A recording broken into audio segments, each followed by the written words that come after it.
آج ہم kidney stone کے ٹاپک پہ بات کریں گے۔ کڈنی سٹون کیا ہے اور یہ کیسے پیدا ہوتا ہے اور اس کی علامات کیا ہیں اور اس کا ڈائگنوز کیسے ہوتا ہے اور اس کی میڈیسنز کیا ہیں، یہ سب ہم آج ڈسکس کریں گے۔ کڈنی سٹون گردے کی پتھری ہے۔ گردے میں یہ پتھری کیسے پیدا ہوتی ہے اور ان کی ٹائپس کیا ہیں، یہ سب آج ہم ڈسکس کریں گے۔ جیسا کہ ہمیں پتہ ہے کہ 4 قسم کی گردے کی پتھری ہوتی ہے۔ ایک سب سے پہلی calcium oxalate kidney stone, uric stone, struvite stone اور سسٹین سٹون۔ سب سے زیادہ جو پائی جاتی ہے کیلشیم آکزلیٹ، یہ 80% کیسز میں 80% لوگوں میں 80% پیشنٹ میں یہ کیلشیم آکزلیٹ پائی جاتی ہے۔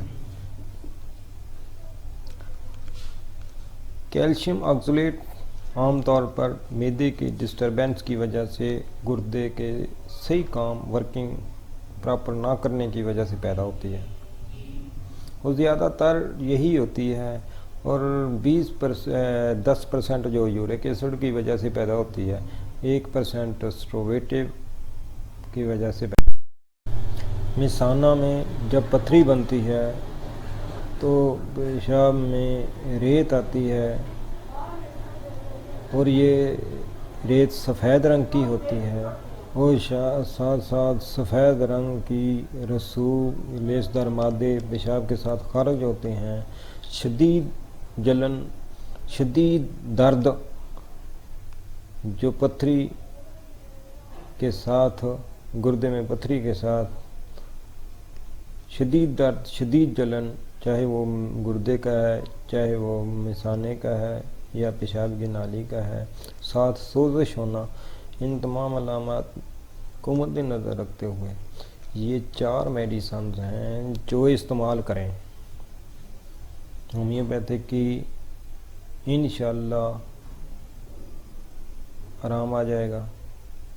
ان میں سے ایک بربریس ورگلس، نمبر 2 کینتھرس، نمبر 3 سارسپریلا، نمبر 4 اوسمیوم کین۔ ان تمام ادویات کو مدر ٹنچر یعنی کیو پوٹینسی میں لینا ہے۔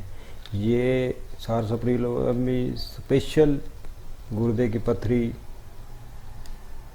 کی میڈیسن ہے، کینتھرس بھی اسپیشل گردے کی میڈیسن ہے، اوسمیوم کین بھی اسپیشل گردے کی پتھری کی میڈیسن ہے، اور بربریس ولگرس بھی اسپیشل گردے کی پتھری کی میڈیسن ہے۔ ان چاروں میڈیسنز کو اسپیشل گردے کی پتھری میں استعمال کیا جاتا ہے۔ آپ ان کے استعمال سے انشاءاللہ بہت زبردست فائدہ اٹھائیں گے۔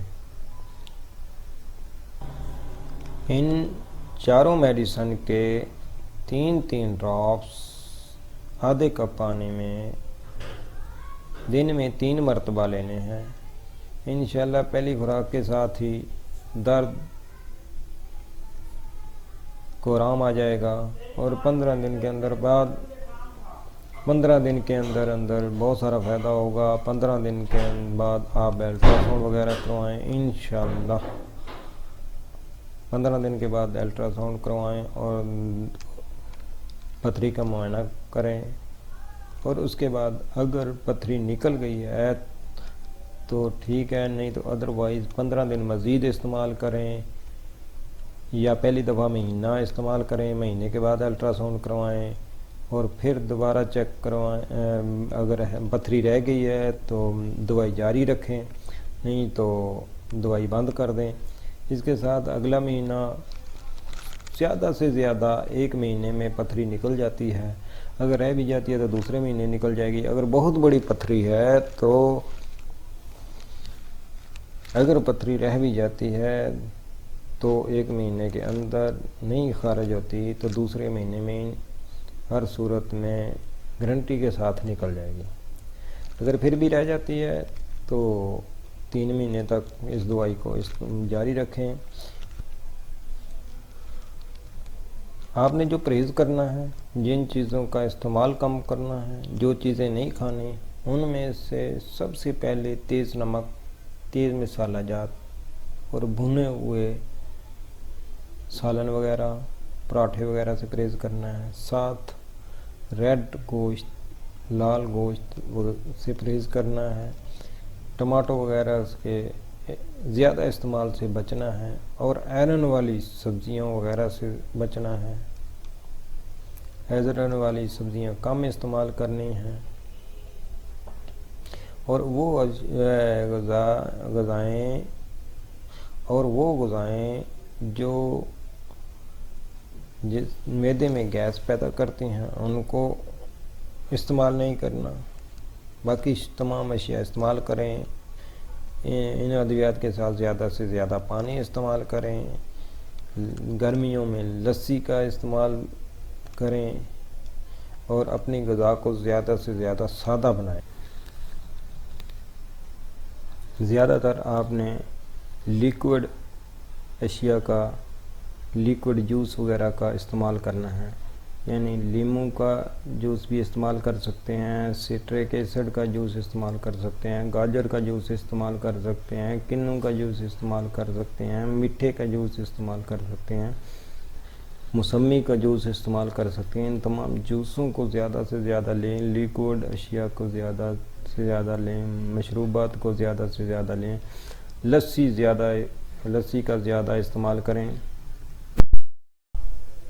لیکوڈ کے زیادہ استعمال کرنے سے پتھری جو ٹوٹتی ہے میڈیسن کے اثرات سے، وہ ریزہ ریزہ ہو کر ریت کی شکل میں، زیادہ پانی پینے سے، زیادہ لیکوڈ کے استعمال سے، مشروبات کے استعمال سے، جوسز کے استعمال سے وہ خارج ہوتی ہے۔ اس لیے لیکوڈ کا زیادہ استعمال کرنا چاہیے۔